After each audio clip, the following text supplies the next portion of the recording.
Welcome, everyone, to the Pick Six podcast, where we discuss the biggest stories in college football. I'm your host, Chris Chang, and joining me, as always, is my co-host, Rudy Tamarchio. On today's show, we've got major rule changes possibly coming to college football and how we would fix the sport by changing the scheduling and ranking system. But first, Rudy, I think we must take a moment of silence to reflect on the death of the ACC.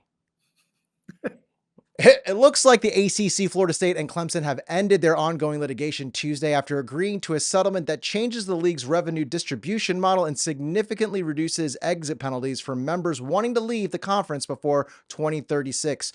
Shortly after the ACC board approved the move, the board of trustees for both Florida State and Clemson approved the settlement. Shocker.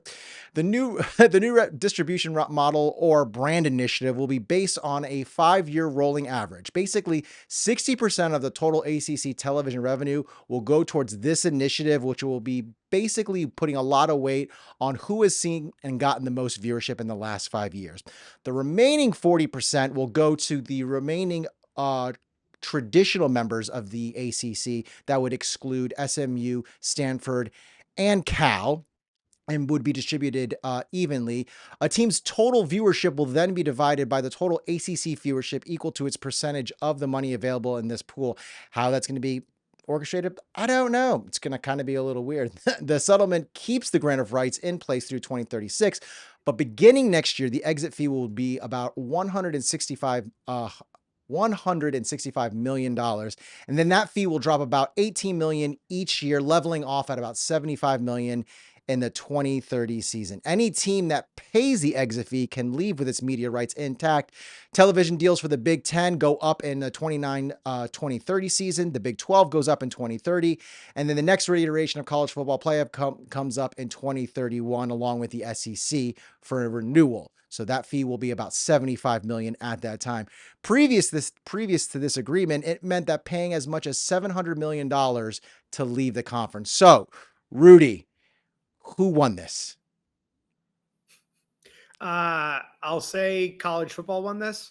Oh, I think I think the teams every program kind of won here because the issue has been it's not that FSU and Clemson want to leave the ACC, it's the ability for universities and athletic programs to not feel like they're stuck at the detriment to themselves and to the detriment of their conference because their conference's leadership is just abysmal. subpar and accurate. So Yeah.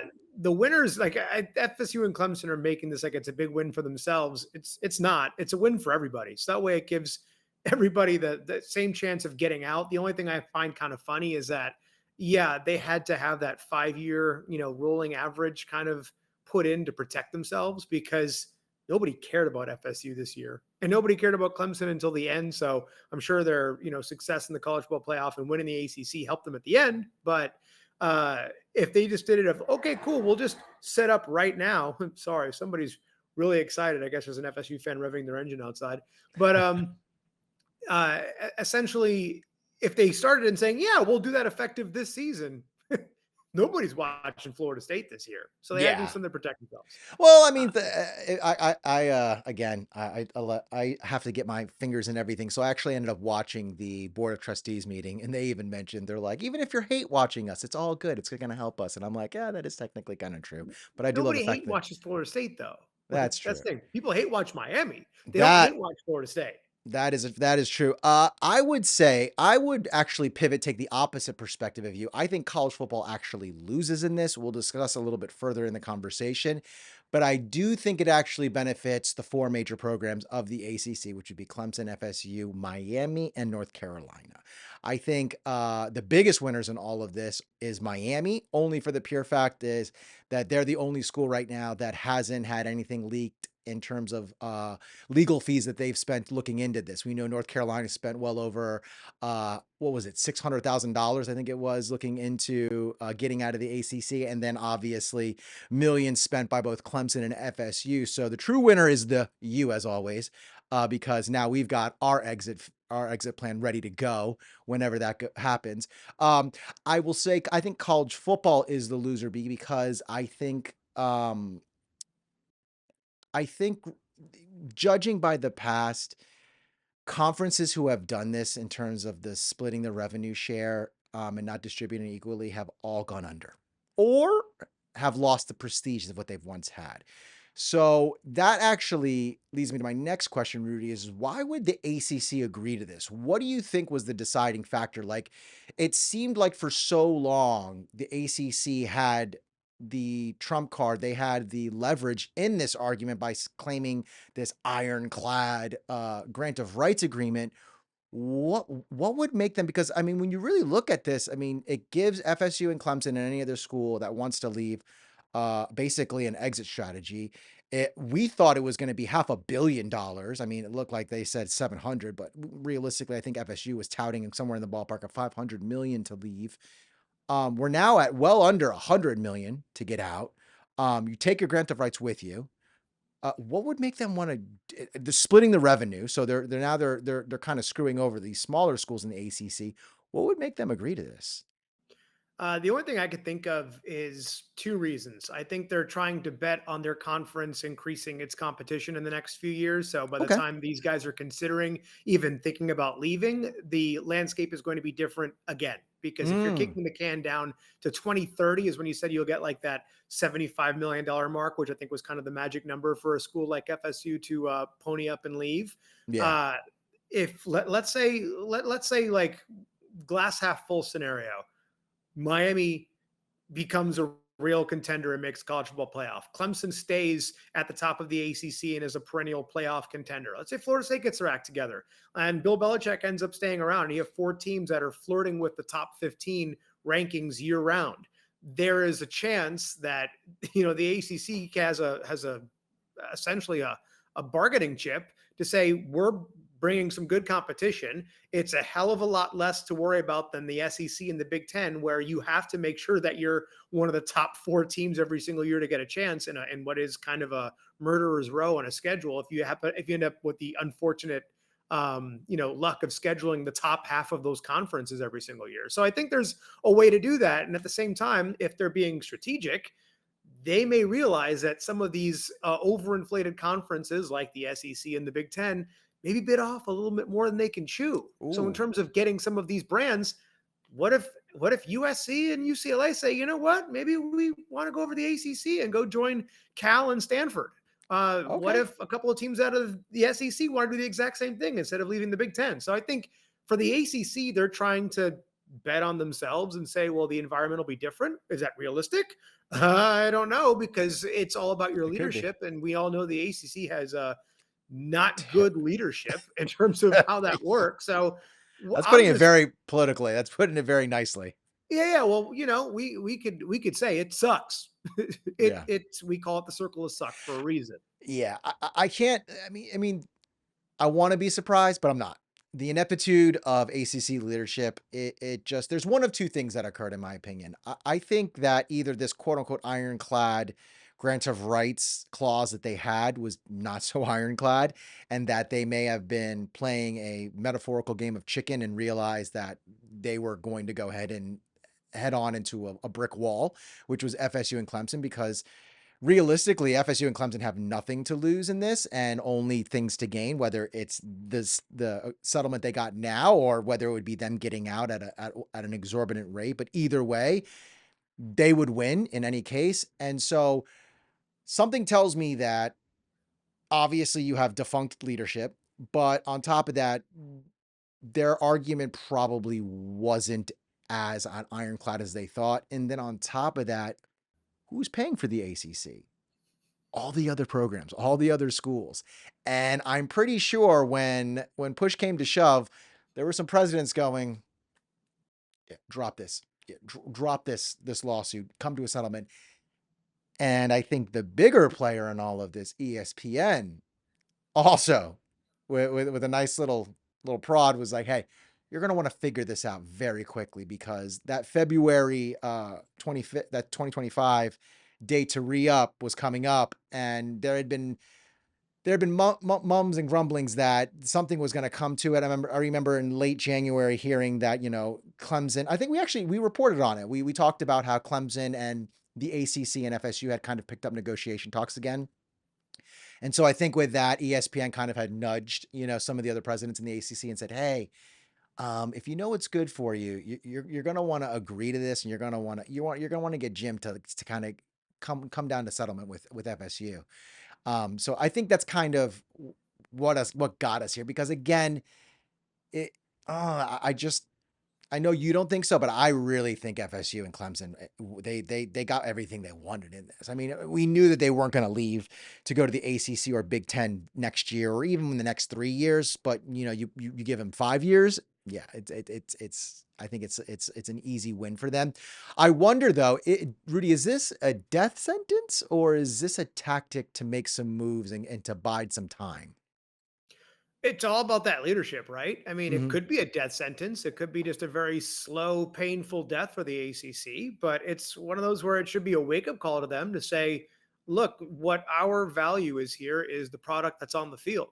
And if we can make that as good as the other two major conferences, the SEC and the Big Ten, then they have a fighting chance. The only problem is we know how bad that leadership is. We know how bad that Yeah. competition committee and that officiating is. So there's nothing really, there at the moment. Now, if we start seeing some heads roll and there's like a new head of officiating that gets brought in, and don't get me wrong, there's a lot of major players now in these programs that have some influence, like Bill Yeah. Belichick, for example, who likely will not pull any punches when it comes to what that looks like. So it'd be something to say. But you were talking about, like, yeah, FSU and Clemson got everything they wanted, but now FSU has to get back to work and say, how do we rebuild this team? How do we rebuild this program? How do we rebuild ourselves? We've been hemorrhaging money between NIL that ended up being a bad bet, a construction that is ongoing at Woke Campbell that they're probably still going to have. I think hopefully they get finished before this 2025 season, but I don't think that's likely to happen.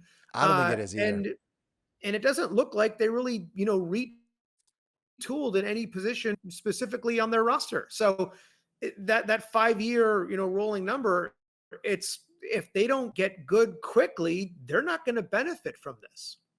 Yeah, I think that was the biggest issue also with Florida State in particular. Not so much Clemson, because Clemson's been pretty consistent, but Florida State not having a landing spot, and that's why I say they kind of win, because this again, and the reason why I pose that question is because I genuinely think the ACC leadership made the settlement as a tactic to bide themselves sometimes, in hopes that programs like Miami, like UNC, Florida State will renew that glory and get back into that competitive nature with the SEC and the Big Ten.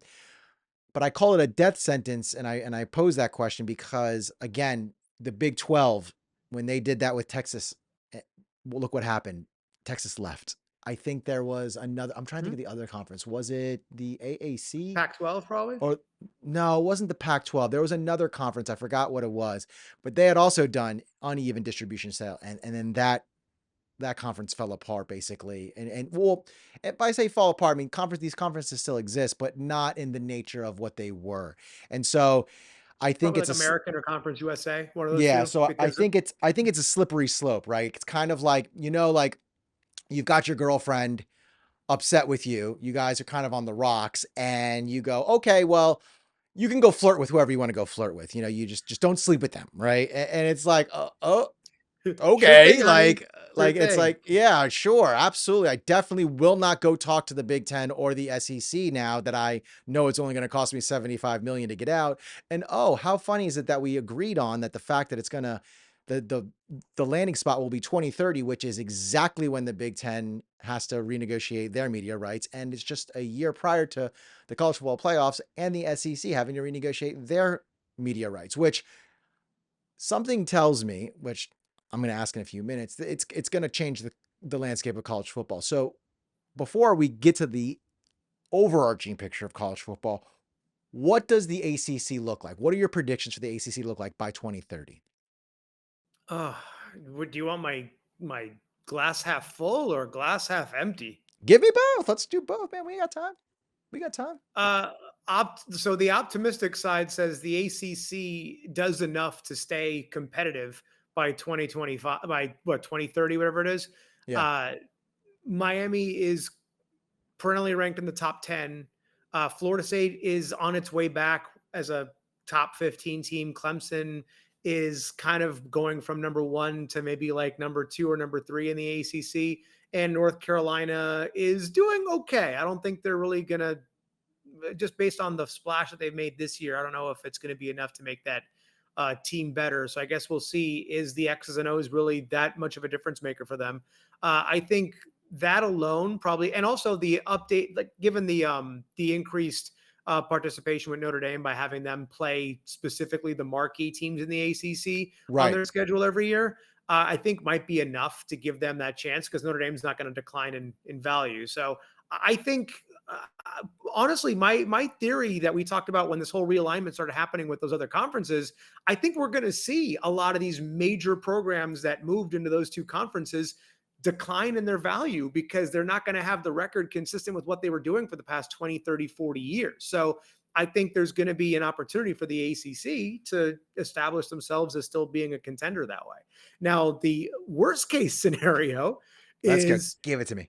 it's full circle of suck. The officiating doesn't get any better. It's the worst, conference competition of the Power Three slash Power Four. They get surpassed by the Big 12. They kind of already did, given Arizona State's success this year, but they That's an get interesting take. surpassed by the Big 12 as being a good option, and Okay. they're just kind of teetering on being a group of six at some point. And then teams start leaving like Miami, Florida State, and Clemson, and SMU, who just came in, and Stanford and Cal, because the same issue that they have is the same thing that like USC and UCLA have. They're sick of going cross country for what?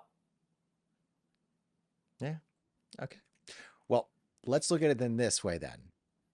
What does college football look like in 2030? So this is a good question, right? Because I think when I said this was good for college football, I like the idea of removing the power and the authority from the conferences because I think you had such a nepotism structure between these different conferences to where they shouldn't have that much of a say. So Right. the only thing that matters though is that they have two very competent leagues right now in the Big 10 and the SEC. How I think it's going to look in 2030 is I'm hoping that they scrap conferences altogether by that point in terms of what college football looks like. They have to give some concessions, whether it's using maybe like a legacy program by giving a cut to those, essentially what ESPN and the college football playoff as a brand has to do is they have to buy every major conference's piece of the puzzle out to say, look, we will funnel you a percentage of what those proceeds look like because you have to manage all of those other sports for these different programs. So, for example, the Big Ten doesn't die, but Ohio State and Michigan and all of them, the football programs are under college football playoff. Basketball, baseball, volleyball, swimming, track, you name it, are still under that Big Ten umbrella. So I Right. think they need to have a way of saying, like, we will license your your teams to do this. We may historically keep the naming rights as Big Ten for a conference, but we need to just blow this entire super conference stuff up and go back to what we were talking about in terms of a classical reset by then. I think that makes sense because you can't have two people stack the deck. You're already talking about like the worst case scenario is creating multiple tiers of college football competition where you have like a premier league that's Right. these two programs, but it's only a certain percentage of the country. And we know people are going to tune out after a certain point because that the new shiny thing only stays compelling for so long. If you alienate more of your market and you alienate more of your talent, it's not sustainable. So that's where I think it's going to go. Yeah, I think it goes in one of two ways. And while I separated the question for you, I'll answer it together in the sense that I think if Miami stays consistent, I think if FSU can revive itself, Clemson remains consistent and still plays in, then Bill Belichick is able to build a powerhouse program at UNC. I think the ACC goes into 2030 with some real good bargaining chips because remember the grant of rights goes through 2036, but that's not to say that they can't re-up or renegotiate in 2030. When these programs get back. You also have to remember by that time, you will have had USC, all the former Pac 12 schools would have been in separate conferences for anywhere between 5 to 7 years, right? At that point. What is that looking like on their programs? is the bump in what they're getting, plus the possibility of adding a Clemson, a Florida State, a Miami, a UNC, a Virginia, because Virginia has been a big thing, and Virginia and Virginia Tech are kind of locked together, and UNC and North Carolina State are kind of locked together as well. They have a traveling partner that goes with them. So when these big conferences start looking at each other and they see, okay, well, each respective conference, the SEC or the Big Ten, is going to naturally bring in 4 more programs. Yes, we may get an extra 2 or 3 million as a whole group, but what does that mean in terms? What's the overall if we're adding these people? Even if there's a partial, like they only get a half share for the first couple of years, but then it goes to full share. Will they still take that? I don't know, because you have to remember these West Coast schools are they have to factor in all these traveling, especially for all these auxiliary sports, your volleyballs, your baseballs, your basketballs.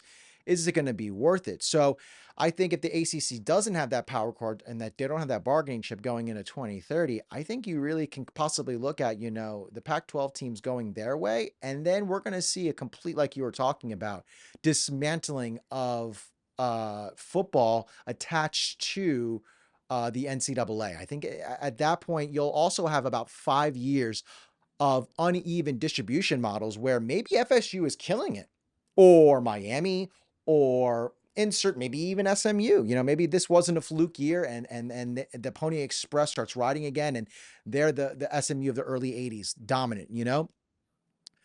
Well, how long do you think Georgia looks at Vanderbilt getting the same amount of money for 5 years, knowing that SMU went from getting no money to making upwards of $75 million more than they had ever thought they were going to ever make over 5 years? You know what I mean? And again, you would adjust that for the Georgia or Bama model in those programs, making maybe it's to SMU it's 75, but to Georgia that could be 100 million they could be making.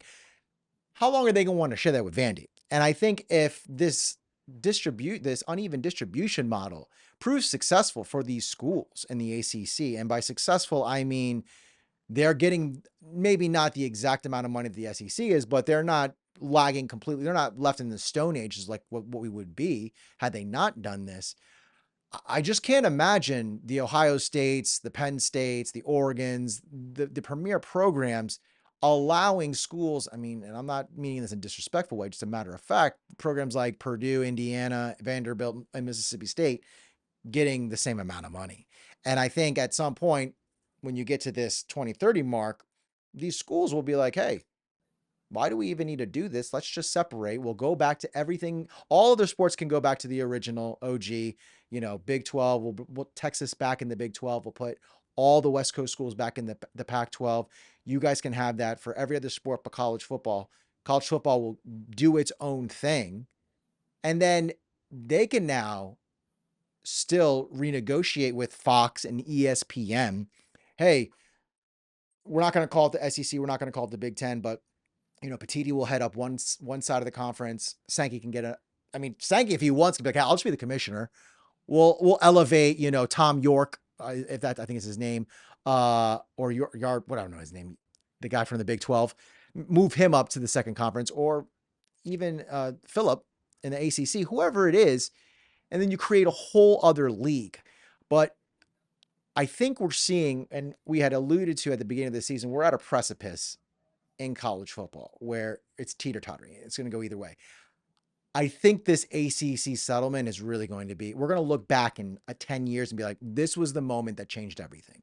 This was when college football, I mean, like, just like in 5 years, we don't even need to do it in 5 years. We can do it now. But when the NIL came out a couple years ago and they announced they were going to do it, we knew like, this is going to change the game. And sure enough, look what it's done. Right. And we're only in year one. We've only got 1 year under our belt of NIL, I think, or is it 2 years? It's a couple. It's a few years, but yeah, Okay. it's So still still in its the rule infancy. changed so much every single season too with the NIL piece. So, I mean, you're looking at that. I mean, again, this is one of the first times a major conference is doing this uneven distribution, and the way that they're doing it, I think it's going to either allow the ACC to survive. Don't think so. Or it's going to completely dismantle conferences altogether, because again, I just can't. And Greg Sankey's been pushing, or he was pushing a couple of years ago, this book. I was listening to a podcast. Basically, it was this. I think it was called The Cup or The Club, and basically the whole premise of the book was how the Premier League became the Premier League. And he was really pushing this model of how they did it and how they got the best clubs in the English soccer league, and they basically created a system that way. This is, I don't think you just read a book like that and you push it for just, oh yeah, this is my reading. I'm part of this reading book club. You know what I mean? So I think this is where a lot of people are moving to. We saw Project Rudy. We saw the college football, what was that, CBFL, whatever the heck it was called. Yeah. I think we're people are trying to like throw darts in that direction, and it's only a matter of time before someone hits the bullseye and it lands on that. And I think it's just inevitable now. I think with the ACC looking the way it does right now, I think this was a weak move by the ACC. I would have, if I were them, just fought it, see where it would have gone. I mean, at worst comes to worst, you drag it out for 2 extra years, you waste a couple $100 million on it. Great, but you're literally, your life is on the line. It was like I was watching another podcast. They're talking about the COVID vaccine, right? And they're like, "Well, what would you take?" They're like, "It's like, yeah, but we didn't know the things." He's like, "Well, you had two options at the time of the vaccine: you die, which a lot of people were doing, or you risk possibly growing a finger out of your forehead in 9 years." You know what I mean? It's like, what would you want? It's like, well, obviously, I'd rather have a finger growing out of my head in 10 years as a chance, possibly, than dying. That's basically what the ACC said. The ACC should have just fought it off and been like, listen, I'm going to die either way if I don't fight this. Why not fight it? So we're gonna have to wait and see what happens. Hopefully FSU can get their stuff together, get this league up and running. If not, yeah, I just can't imagine FSU and Clemson sticking around much longer. I just look at it as, you look, you're bringing in some great talent. Miami got Carson Beck out of the portal. You got a guy that knows what that competition's supposed to look like. You've got a defense that's supposed to be retooled. Get up and get going, because the more you win, the more you're in the driver's seat, especially when it comes to all these programs. If you're winning and you're successful, that's what matters more than anything else. You have to win your games. Yeah, and here's the craziest part too. There's a curveball coming in April with the Supreme Court decision. I Yep. mean, that could throw a wrench in all of this that we're talking about, and could drastically change what everyone's doing. And I think that's what a lot of people are waiting on too. And so again, there's just so many. I think everyone is kind of just on a balancing wire right now, waiting to see where everything is going to fall, and it's going to be very interesting.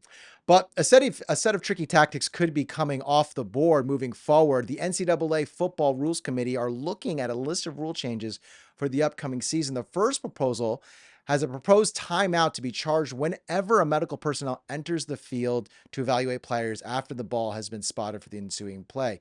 Teams without timeouts would then be assessed a 5-yard delay of game penalty for each instance. They're basically trying to combat these fake injuries where you see, like, a team will get a first down, they move the ball up, they set it, and then all of a sudden you get a lineman who's like, I got a cramp. They want to kind of get away with that. Another rule they're looking at is also proposed limiting timeouts in games that reach the third overtime period or longer. Teams currently have a timeout for each overtime period, but the proposal would limit them to one total timeout after the second OT. This was kind of brought out after that 8 overtime game between UGA and Georgia Tech, where you had, both teams coming out for their 2-point conversions, and, one would call a timeout, then the other one would call a timeout, then one would call a timeout, and the other one would call a timeout. So they kind of want to limit those timeouts. Another proposal for rules would allow offenses to reset the game clock within 2 minutes of each half when a defense commits a penalty for too many men on the field and participates in a play. Now, this is actually referring from the Oregon OSU game earlier this year, where basically Oregon put 12 men on the field to get the penalty and to milk 4 seconds off the clock. They closed that loophole, but they're also looking into it a little bit more about how they're going to assess the penalty, if they do that. And lastly, the last proposal would be a whistling on the kickoff returns would make any time a member of a team makes a T signal, which is a inter-team signal, say they're not going to return it, as a dead ball. So normally, if a player signals, they do this for the Fair catch. return, it's a fair catch. But what they're now going to consider a fair catch also is the T symbol. So that was a big blowout from the Citrus Bowl between Illinois and South Carolina. Rudy, how many of these rule changes do you think they're going to take effect? Do you think all of them, some of them, only one of them? Which one do you think we'll see take effect this coming year?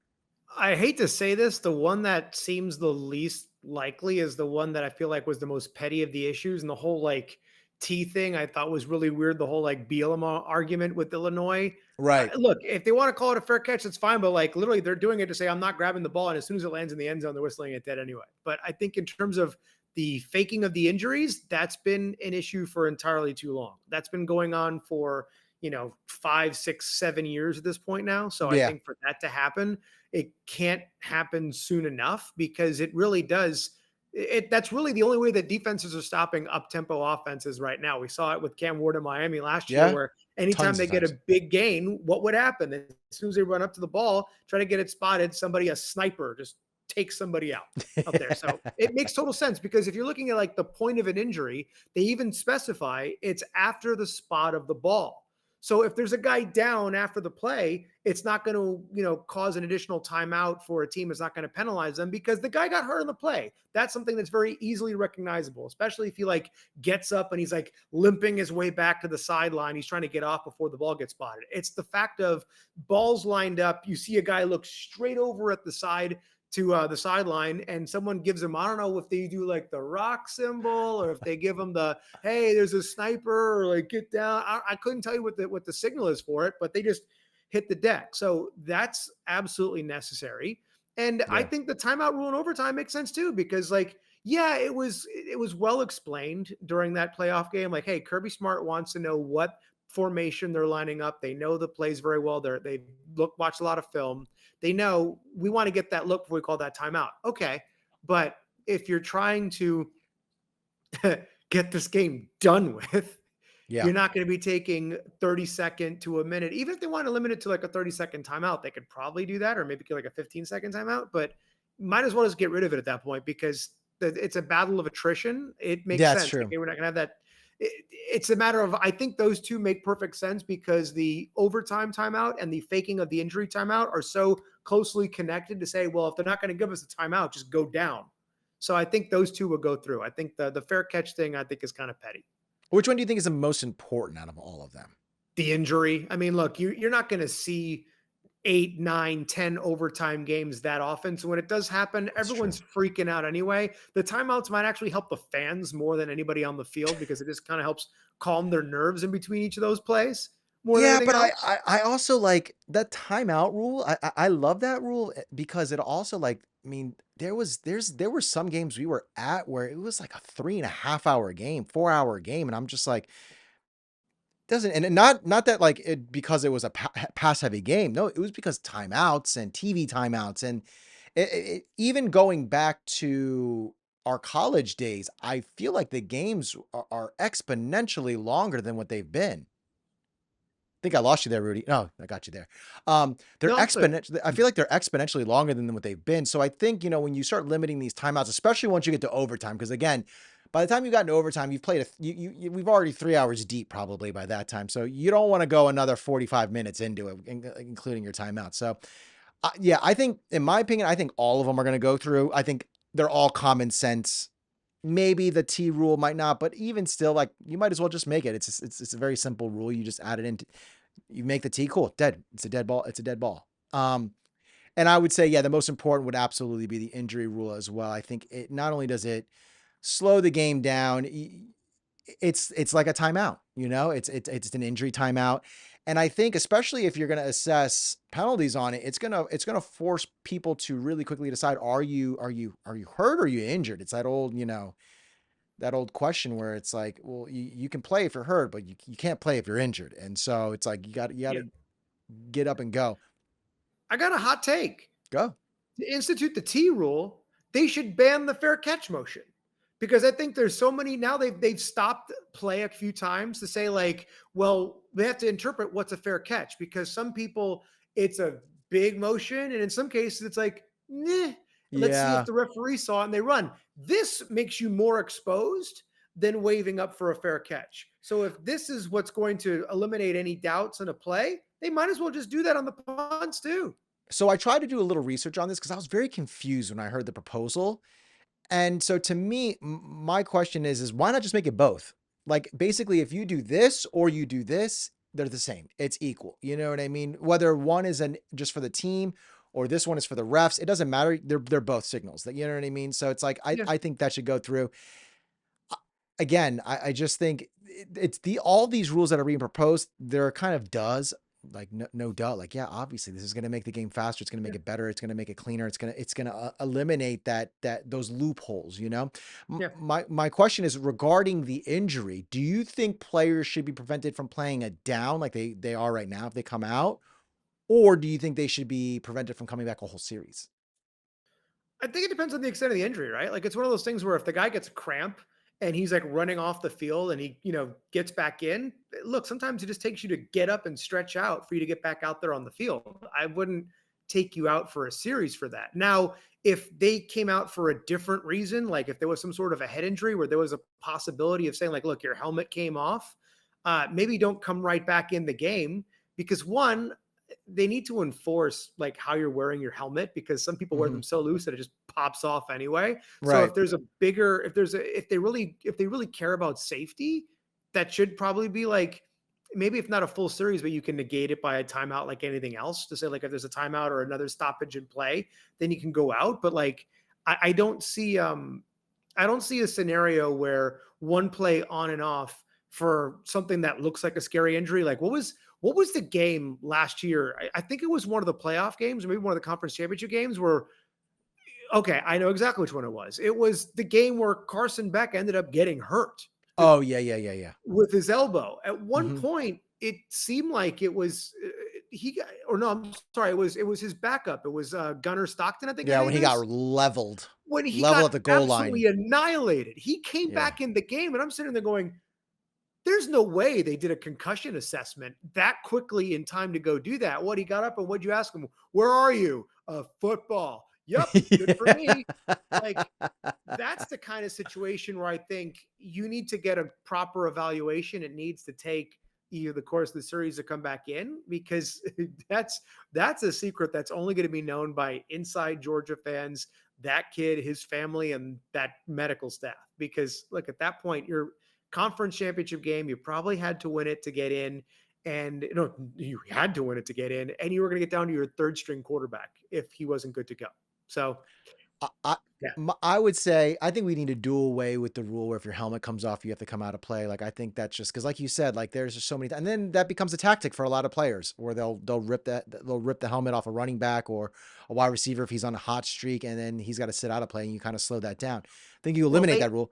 they do have an exception. Like if they see that it's intentionally ripped off by somebody, they do say like, "Hey, it was incidental. Like it or throw it in. It wasn't intentional." But like if they keep it super loose and they make a tackle and it pops off or whatever it is, or they notice somebody else has a loose helmet, then yeah, it's definitely the gamesmanship of it for sure. And then I think actually maybe I don't know about a whole series, but I definitely think a set of downs in the sense that like you have to wait till the next conversion to come back on the field. So I like agree. you have to like so if you go down, like you can't come down next play or even a second play. You have to wait till your team either gets a first down or they punt and then the next series you come back in. I think especially with these fake injuries, it's like no, no, no. If you're going to go down and you're going to be injured, if we can't tell and we can't assess that penalty, guess what? You're out for the next 3 to 4 plays so you guys can convert a first down. Decide what you want to do, whether you want to leave or Yeah. not.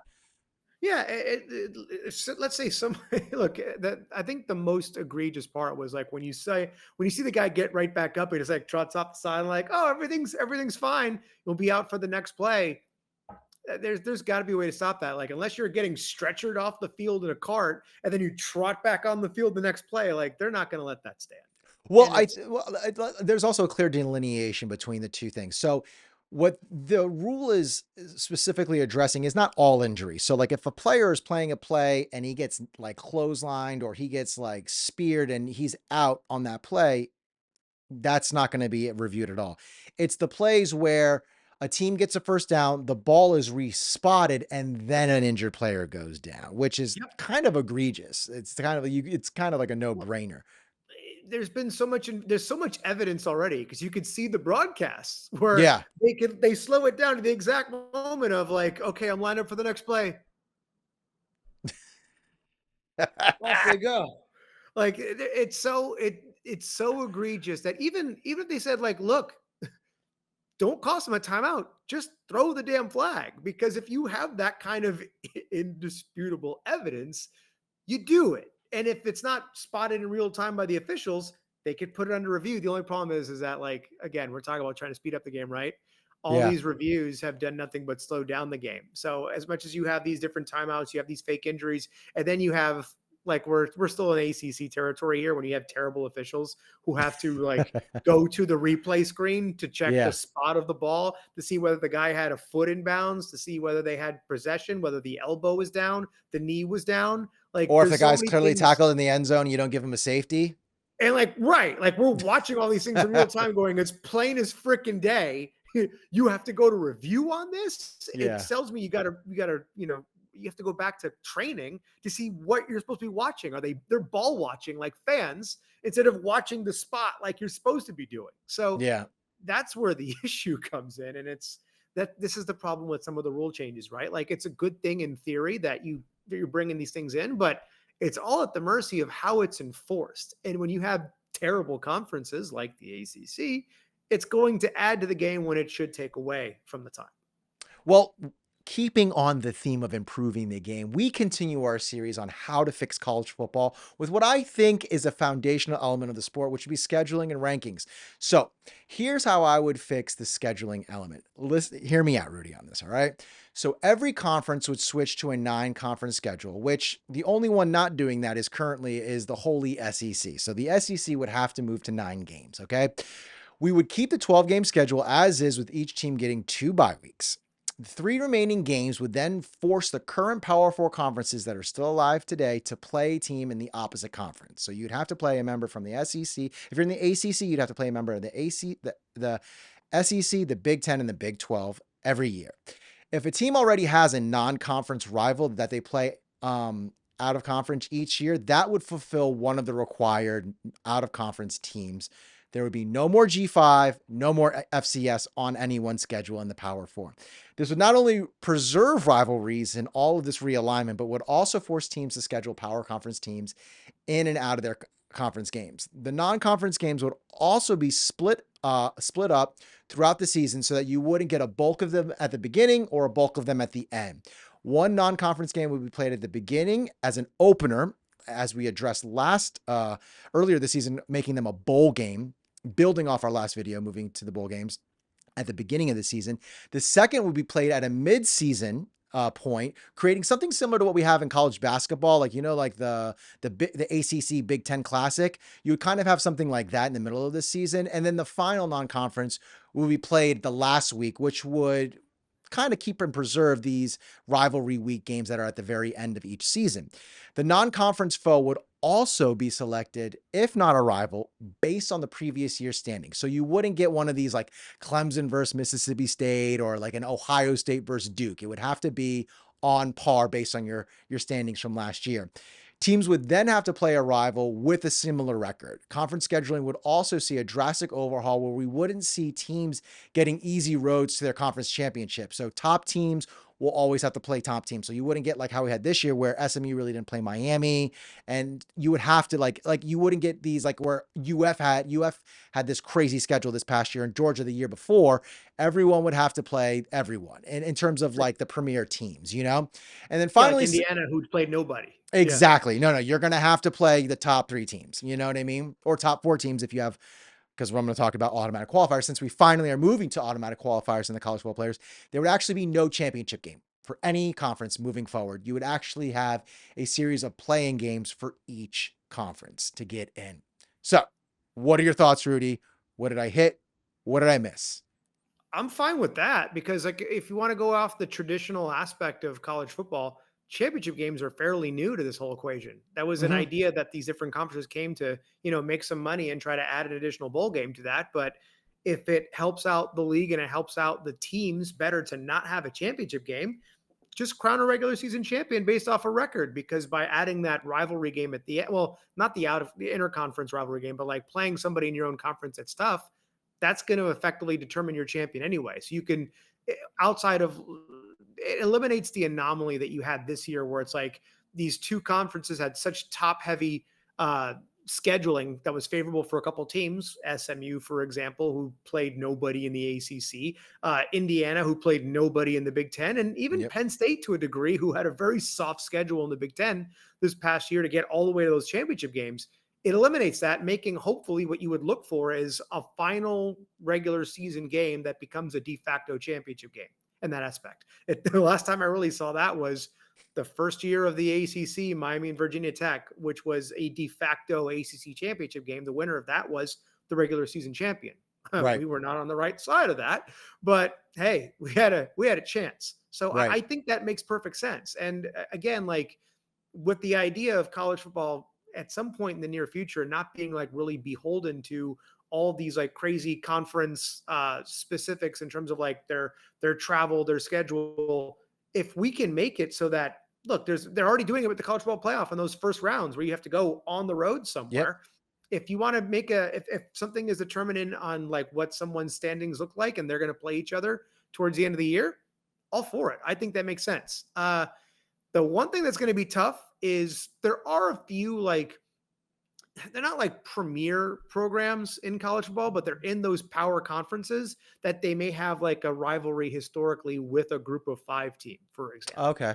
But at that point, I don't look. That's just more incentive for the group of five to try to get into a power conference, because that's where I'm trying to think of like it doesn't, some of the some of the realignment that's happened. It kind of makes sense.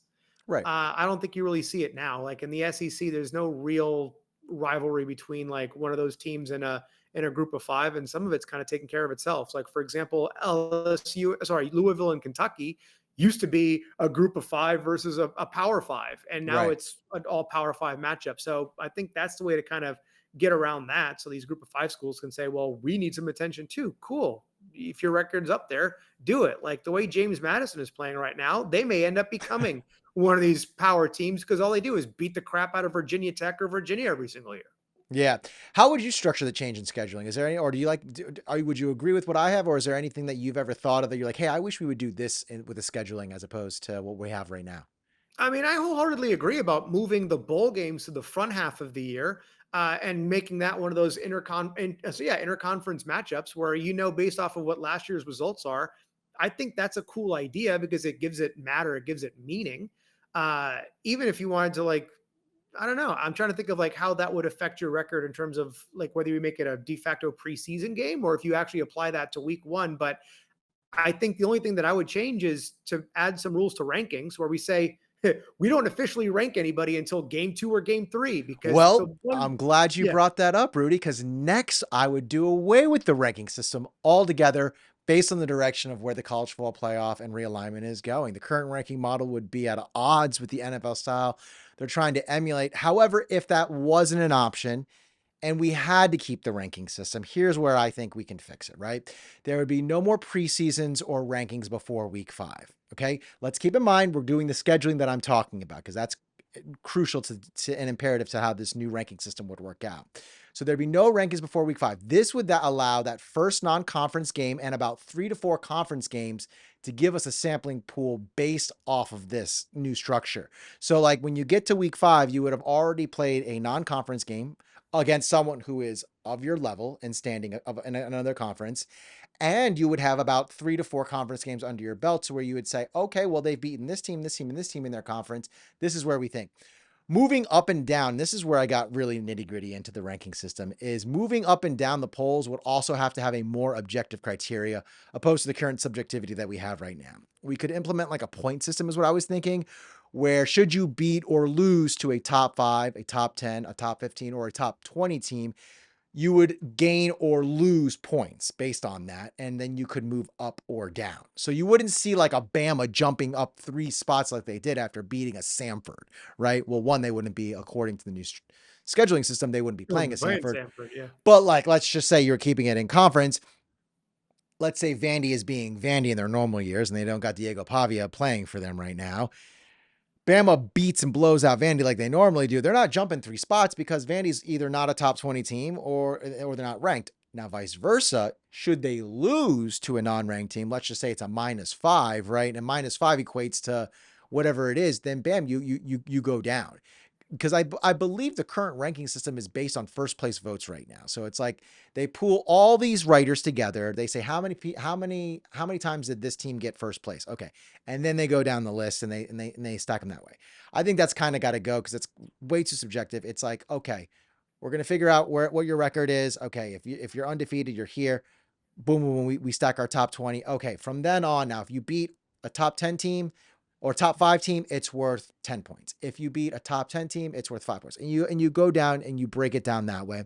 I think this would also prevent teams from rising and falling too far, like I said, based on the emotion of voters. How would you fix rankings, Rudy?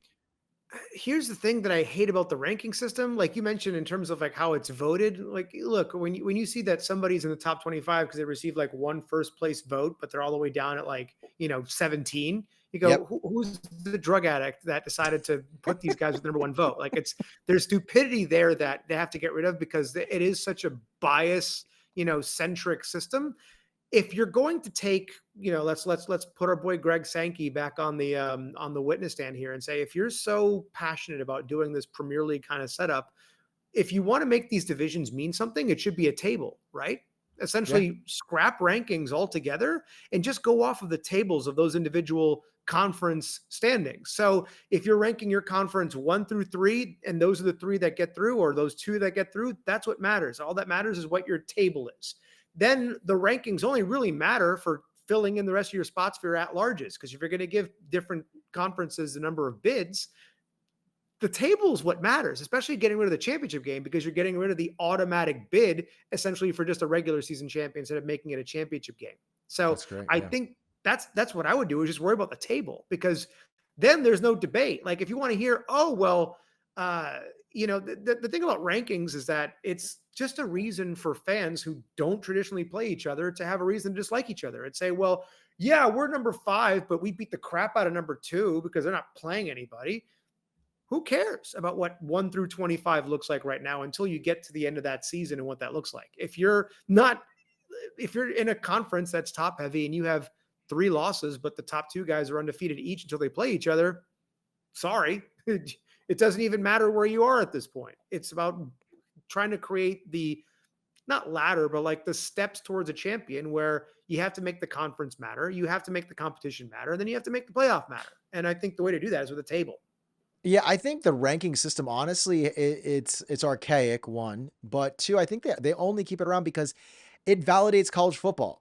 You've got 136 teams, basically, or whatever the godforsaken number is, right? How do you create a value to it? Okay, well, we're going to take the top 20 teams out of these and assign them a number. That's very arbitrary, by the way. It's not even like there's no criteria for it. It's just people vote and they like you said, like some drunk guy in Iowa's like, yeah, the Cyclones, Iowa State, number one. You know what I mean? It's like, Exactly, and because it's the it's Associated Press. Like, it's what yeah, it is. exactly. And so to me, it's like I think you could even do it like this too. It's like there's no rankings till week 5. Okay, well, how many 5-0 teams are there? Okay, well, let's just say there's 20. Okay, well, guess what? Anyone that's not undefeated, you ain't ranked because we've got 20. Oh, we've got 15. We've got 10, right? Undefeated Yeah, teams. Okay, those 10 teams, let's stack them up 1 through 10. Okay, everyone else, that's going to be 1 through 4. Like, we're not going to see this like, oh, this 3-1 team is ranked higher than an undefeated 5-0 team, like or 4-0 team. Like, no, no. If yeah, you've lost a game, sorry, you're gonna be ranked below. You know what I mean? yeah. But I also think talking about the scheduling and talking about realignment, again, we could see, should we go to super leagues, the whole ranking system go out the door. You know what I mean? Because Which there should, wouldn't really be a need for it anymore because you would have the best teams in and everything would be determined, especially when we go to 16 teams in the playoffs. Everything's going to be determined based on your standings. It's not going to yeah, be based on your rankings. It's going to be based on your standings. So this actually could probably work all of itself out on its own.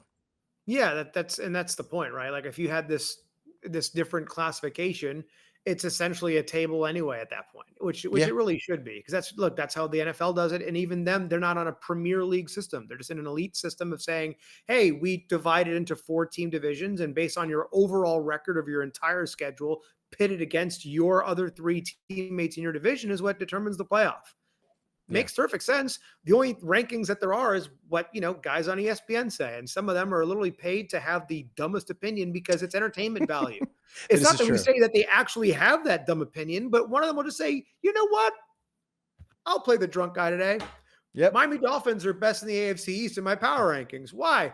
Tua Tagovailoa has had his 37th concussion in 2 games, but I think they can still pull it out."